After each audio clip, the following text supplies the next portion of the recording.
Good evening. Welcome to this Good Friday service at First United Methodist Church. It's good to see you all here. This is a solemn event in the life of the church, sort of a low point of sorts, a time when it seemed that this movement that Jesus had begun had ended, a time when it seemed like that all hope was lost. But it is only Friday, and we know Sunday is coming. But don't rush there. Don't rush to Sunday. Stay in this moment. Feel the hurt. Feel the pain that this moment brings. It's these moments that we experience in real life, and it's these moments that make Easter special. So it's good to have you with us this evening on this Good Friday Tenebrae service. I do want to remind you that in the morning at 9:30 in the pavilion we'll have 3 baptisms, and then we'll have Easter egg hunts. I believe it's going to be the Easter egg hunts will be moved inside because it does seem to be wet. It'll still be wet out there then. But those will go on, and then do want to invite you to worship with us on Easter Sunday morning, 8:30 or 11 o'clock. And so it is good to have you all with us, and I invite you to prepare your hearts and minds to worship the Lord.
God is the light, in whom there is no darkness at all. Jesus Christ is the light of the world. And this is the judgment, that light has come into the world. For God sent his Son into the world not to condemn the world, but that the world might be saved through him.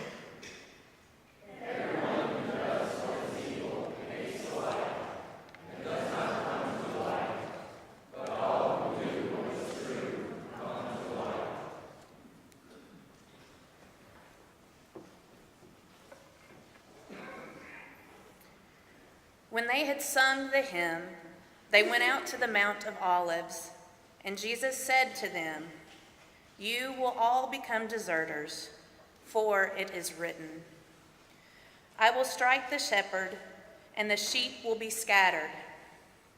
But after I am raised up, I will go before you to Galilee," Peter said to him. "Even though all become deserters, I will not." Jesus said to him, "Truly I tell you, this day, this very night, before the cock crows twice, you will deny me 3 times." But he said vehemently, "Even though I must die with you, I will not deny you." And all of them said the same.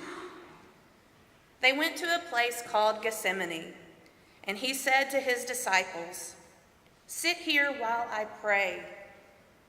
He took with him Peter and James and John and began to be distressed and agitated. And he said to them, "I am deeply grieved, even to death. Remain here and keep awake." And going a little farther, he threw himself on the ground and prayed that, if it were possible, the hour might pass from him. He said, "Abba, Father, for you all things are possible. Remove this cup from me. Yet not what I want, but what you want." He came and found them sleeping, and he said to Peter, "Simon, are you asleep? Could you not keep awake 1 hour? Keep awake and pray, that you may not come into the time of trial. The spirit indeed is willing, but the flesh is weak." And again he went away and prayed, saying the same words. And once more he came and found them sleeping, for their eyes were very heavy, and they did not know what to say to him. He came a 3rd time and said to them, "Are you still sleeping and taking your rest? Enough! The hour has come. The Son of Man is betrayed into the hands of sinners. Get up, let us be going. See, my betrayer is at hand."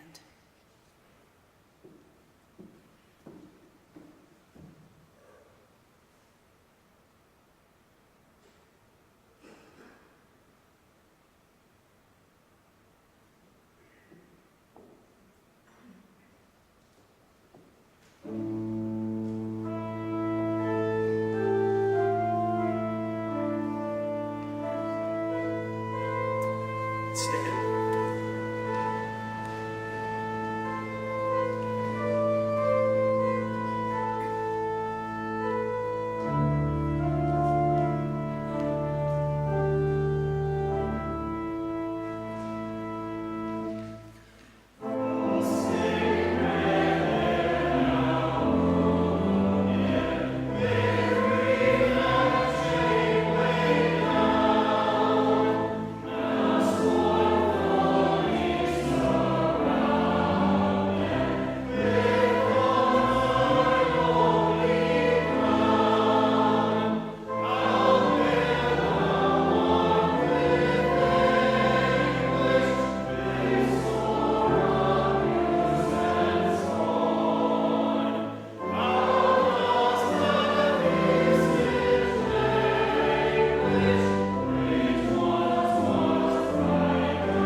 Immediately, while he was still speaking, Judas, one of the 12, arrived, and with him there was a crowd with swords and clubs from the chief priests, the scribes, and the elders. Now the betrayer had given them a sign, saying, "The one I will kiss is the man. Arrest him and lead him away under guard." So when he came, he went up to him at once and said, "Rabbi," and kissed him. Then they laid hands on him and arrested him. But one of those who stood near drew his sword and struck the slave of the high priest, cutting off his ear. Then Jesus said to them, "Have you come out with swords and clubs to arrest me, as though I were a bandit? Day after day I was with you in the temple teaching, and you did not arrest me. But let the scriptures be fulfilled." All of them deserted him and fled. A certain young man was following him, wearing nothing but a linen cloth. They caught hold of him, but he left the linen cloth and ran off naked.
They took Jesus to the high priest, and all the chief priests, the elders, and the scribes were assembled.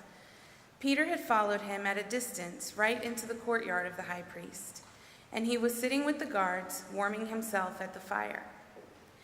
Now the chief priests and the whole council were looking for testimony against Jesus to put him to death, but they found none, for many gave false testimony against him, and their testimony did not agree.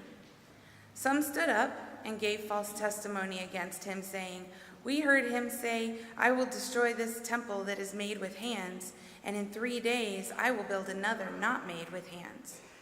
But even on this point, their testimony did not agree." Then the high priest stood up before them and asked Jesus, "Have you no answer? What is this that they testify against you?" But he was silent and did not answer. Again the high priest asked him, "Are you the Messiah, the Son of the Blessed One?"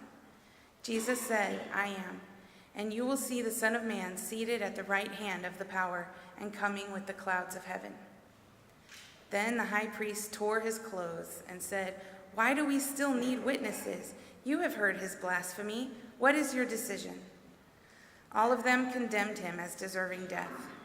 Some began to spit on him, to blindfold him, and to strike him, saying to him, "Prophesy." And the guards also took him over and beat him. While Peter was below in the courtyard, one of the servant girls of the high priest came by. When she saw Peter warming himself, she stared at him and said, "You also were with Jesus, the man from Nazareth." But he denied it, saying, "I do not know or understand what you are talking about." And he went out into the forecourt. Then the cock crowed, and the servant girl, on seeing him, began again to say to the bystanders, "This man is one of them." But again he denied it. Then after a little while, the bystanders again said to Peter, "Certainly you are one of them, for you are a Galilean." But he began to curse, and he swore an oath, "I do not know this man you are talking about."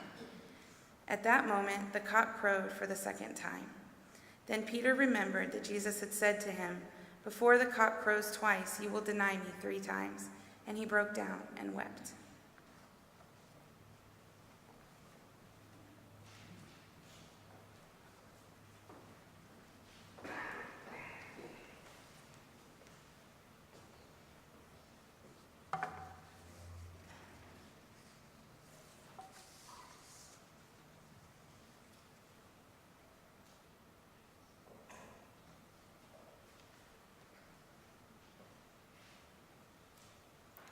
As soon as it was morning, the chief priests held a consultation with the elders and scribes and the whole council. They bound Jesus, led him away, and handed him over to Pilate.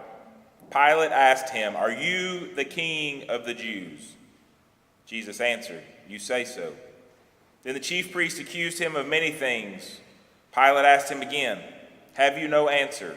See how many charges they bring against you." But Jesus made no further reply, so that Pilate was amazed.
Now, at the festival, Pilate used to release a prisoner for them, anyone for whom they asked.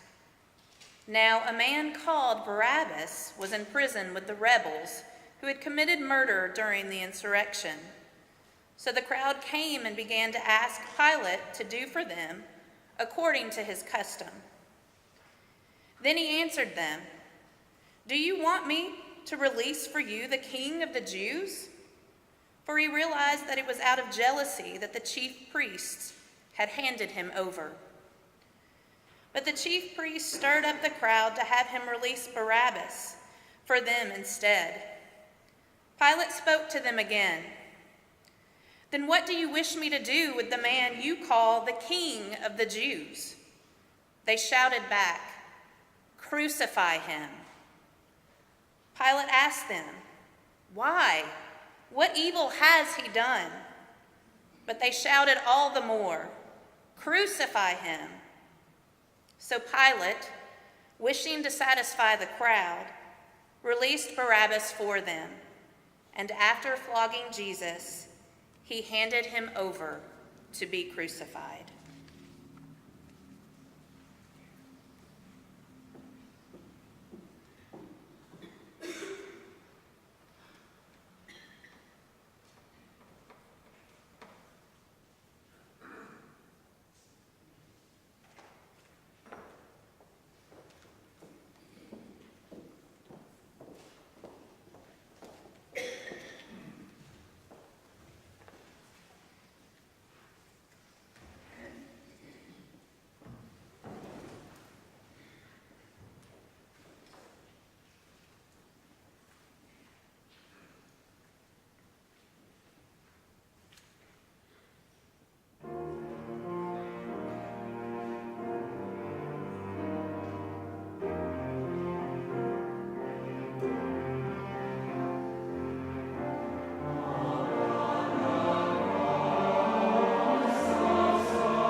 Then the soldiers led Jesus into the courtyard of the palace, that is, the governor's headquarters. And they called together the whole cohort. And they clothed him in a purple cloak. And after twisting some thorns into a crown, they put it on him. And they began saluting him. "Hail, King of the Jews!"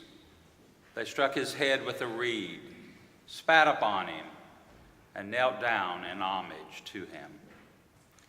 After mocking him, they stripped him of the purple cloak and put his own clothes on him. Then they led him out to crucify him.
The soldiers compelled a passerby who was coming in from the country to carry his cross, It was Simon of Cyrene, the father of Alexander and Rufus.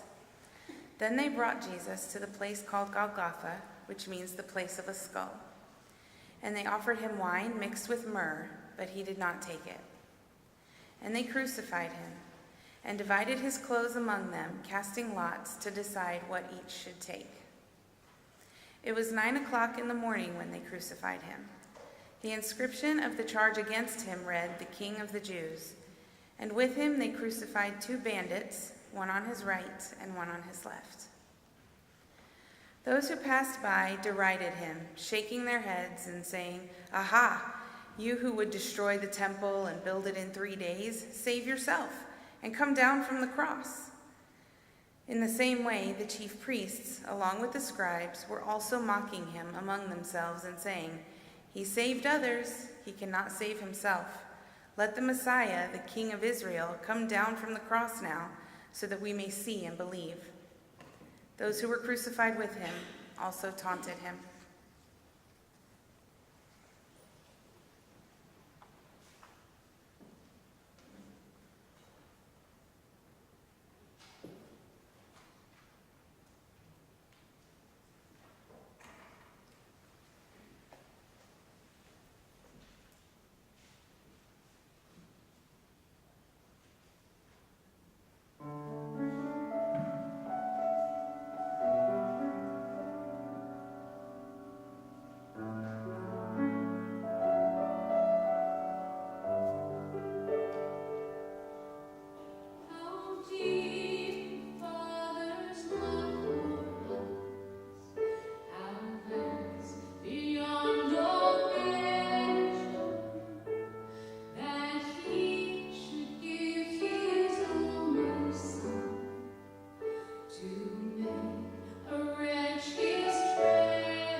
What should I gain from his reward?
when it was noon.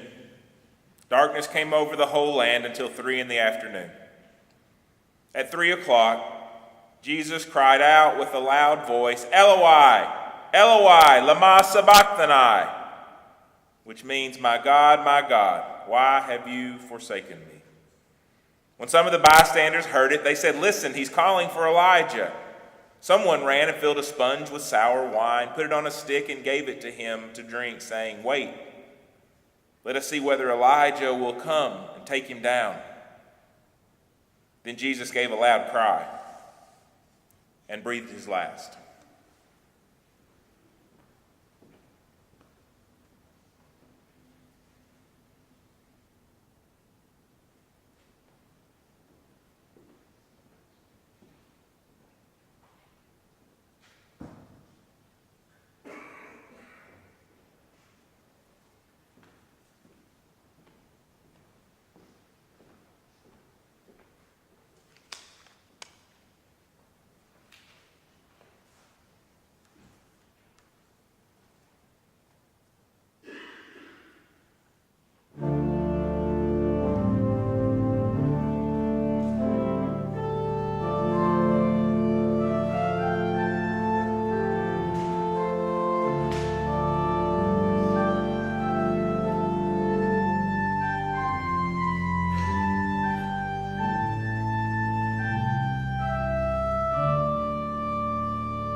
And the curtain of the temple was torn in two, from top to bottom. Now when the centurion who stood facing him saw that in this way he breathed his last, he said, "Truly, this man was God's son."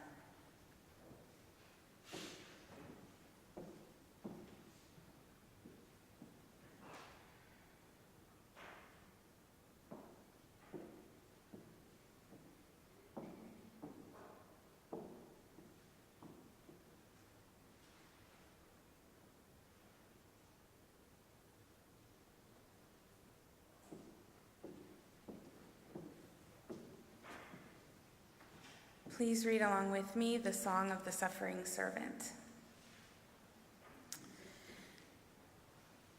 He has borne our griefs and carried our sorrow, yet we esteemed him stricken, smitten by God, and afflicted. But he was wounded for our transgressions, he was bruised for our iniquities. Upon him was the chastisement that made us whole, and by his stripes we are healed. All we, like sheep, have gone astray. We have turned every one to his own way, and the Lord has laid on him the iniquity of us all.